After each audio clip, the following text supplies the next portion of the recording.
And now Robin Topping, the only one of the Topping daughters who went in the sacred path of journalism. Robin, we can't hear you. Are you muted? How about now? Now good, excellent. Okay, great. Thank you very much to the Overseas Press Club and the Silurians and all of you for coming and for sponsoring this. My dad would have loved this. This would have been just perfect for him.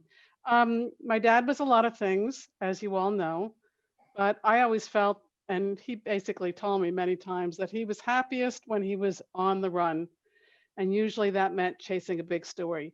So I wanted to read some very short excerpts from the prologue to his first book, Journey Between Two Chinas, that kind of illustrated that desire. So if you guys would bear with me, I've timed this. I think it's only about 3 minutes, but I think it's worth it because it's his words.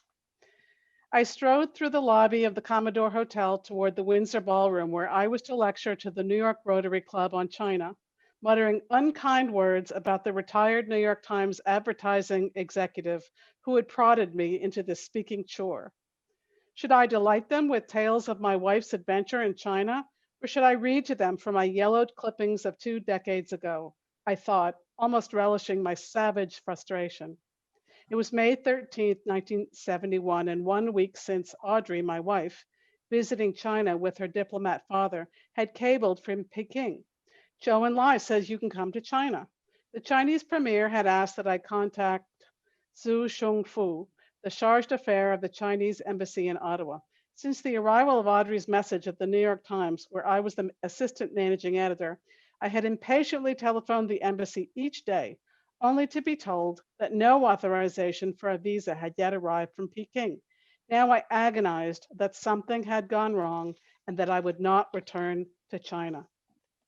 Audrey had been in China 17 days when she forwarded me the message from Zhou Enlai. She was traveling with her father, Chester Ronning, a retired Canadian diplomat, considered by many to be his country's leading expert on China.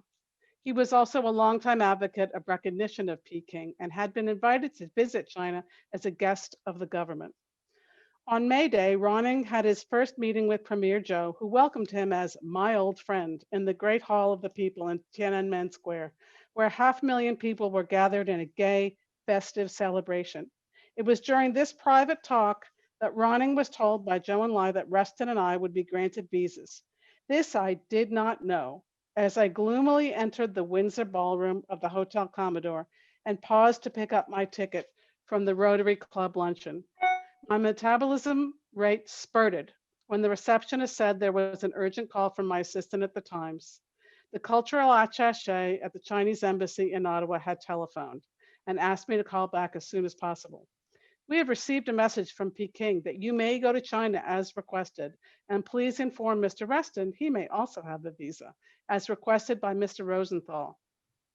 Elated, I returned to the luncheon, rose to speak to the Rotarians, all of them magically transformed into beautiful people now, told them of my good fortune, and with their applause following me, and feeling like a soap opera hero sallying forth, I dashed across town to the West 43rd office of the Times. On Sunday, this is 4 weeks later, I said goodbye to our 5 daughters.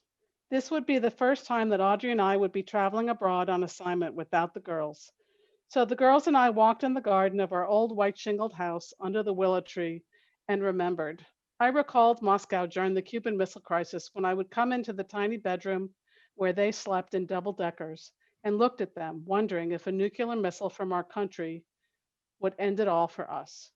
We laughed about the time in Germany when I was summoned home on 3 days' notice to become foreign editor, how we piled into 3 taxis to go to the airport, baggage, 4 cats, 1 Australian cockatoo, 4 daughters, 1 pregnant wife, and the German driver who asked in all seriousness, "Are you a traveling circus?"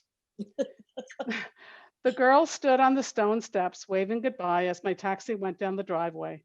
I looked back once. Soon I would see Audrey in China. I was traveling in space and time. Memories of China possessed me. And just as a postscript, he did indeed arrive in China, and Joe and I had made sure that he arrived on my mother's birthday. That's it. Thank you.